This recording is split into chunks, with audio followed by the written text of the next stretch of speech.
Sir అదేవిధంగా ఇప్పుడు అదృష్ట రత్నాలతో ఇప్పటివరకు జరిగిన అద్భుతాలేంటి చెప్పండి సార్?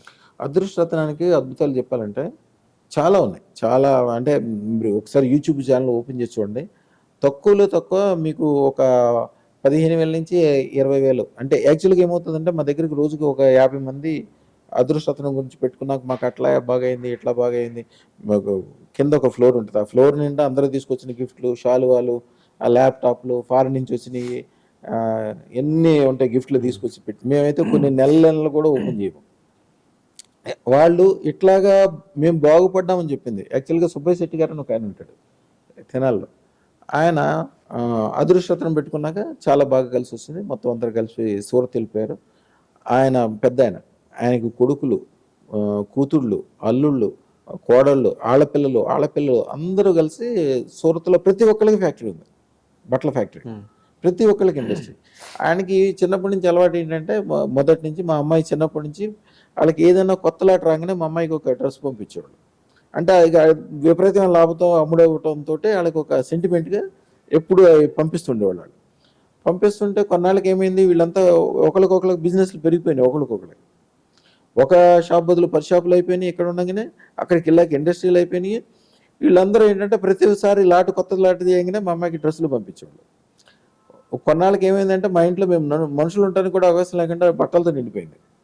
అట్లా అయిపోయినాయి. మా అమ్మాయి కూడా ఇక తర్వాత ఏం చేసామంటే మేము అట్లా బట్టలు మనకు పంపించొద్దు, వీటిని చక్కగా అమ్మేసి ఒక గుళ్ళో అన్నదానానికి కానీ దేనికన్నా మంచిగా వాడండి అని చెప్పి పెట్టించామన్నమాట. ఒక గుడిలో దాదాపు రోజుకి 1000 నుంచి 3000 మందికి సీజన్లు బట్టి అన్నదానం దీని ద్వారానే జరుగుతుంది. అట్లా ఇట్లాంటి వింతలు అక్కడికి వెళ్ళినప్పుడు వాళ్ళ ఒకసారి సూరత్ వెళ్ళాల్సి వస్తుంది. వాళ్ళ ఫ్యాక్టరీ చూస్తే అదొక పెద్ద లోకం. అసలు ఎన్ని వేల మంది పనిచేస్తున్నారో, ఎన్ని బట్టలో, ఎన్ని వ్యవహారమో, దాని ట్రాలీలు, మనుషులు, నడవటాలు, అదొక లోకం లోపల. ఎన్నో ఎకరాల్లో విస్తరించింది అది. అలాగే ఒక ఆయన ఉంటాడు ఇక్కడ మన దగ్గరకు వచ్చినప్పుడు నెలకు 1000 రూపాయలు అద్దె కట్టేవాడు. తర్వాత పేరు చెప్దామో వద్దనుకోండి, అంతే చాలా ఫేమస్. తర్వాత ఆయన ఫస్ట్ ఒక మన దగ్గర అదృష్టరత్నం పెట్టుకున్న 15 రోజులకే వాళ్ళ ఇంటి వనరుతో ఇంటికేదో తగ్గు అయింది. బాగా గొడవ అయితే అటు నుంచి వికారాబాద్ వెళ్ళిపోయాడు.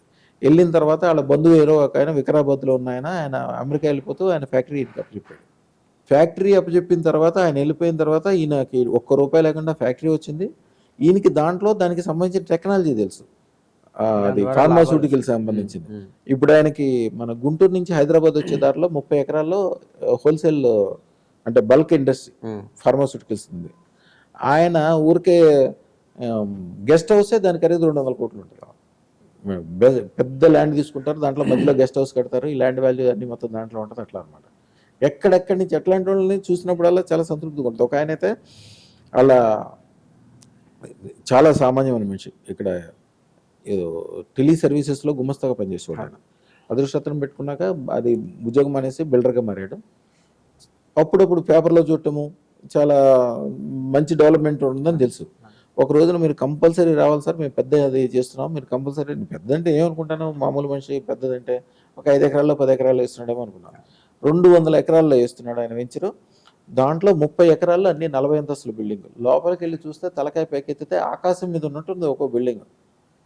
అసలు వేరే లోకం అనుకోండి, ఇండియాలో అమెరికాని చూపించినట్టుంది. అట్లాంటివన్నీ చూసినప్పుడు మాకు చాలా సంతృప్తిగా ఉంటుంది. ఇక్కడ కానీ ఢిల్లీ కానీ నోయిడా కానీ అక్కడికి వెళ్ళినప్పుడు పెద్ద పెద్ద చాలా చిన్న మనుషులు మంచి రాజకీయ నాయకులు అయి ఉంటాం. ముఖ్యంగా రాజకీయాల విషయంలో మన దగ్గరకు వచ్చిన వాళ్ళు ఎవరు కూడా వాళ్ళ జీవితంలో మా నియమాలు ఉంటాయి. మా నియమాలు ఏంటి? పాలిటిక్స్ అంటే పాలి అంటే 5. పాలి అంటే ఫస్ట్ ఏంటంటే పాలిటిక్స్లో ఉన్న వాళ్ళు స్వార్థం చూసుకోవాలి. నేను, నా కుటుంబము, నా బంధువులు, నా గ్రామము, 5వది నా దేశం. అంతేగాని మీ ఇంట్లో డబ్బులన్నీ తీసుకెళ్ళి బయటికి రాజకీయాలు ఖర్చు పెట్టడం 100% ఒప్పుకోం. నా దగ్గర ఇప్పుడు లిస్టులో ఉన్న వాళ్ళే 3000 మంది రాజకీయ నాయకులు ఉన్నారు. వాళ్ళు ఎప్పుడూ పదవిలోనే ఉంటారు, ఎప్పుడూ ఇంటికి ఆదాయాలు వస్తుంటాయి, ఎప్పుడూ జనం మొత్తం చుట్టూతో తిరుగుతూనే ఉంటారు. రోజు ఒక పండగలాగా ఉంటుంది వాళ్ళకి.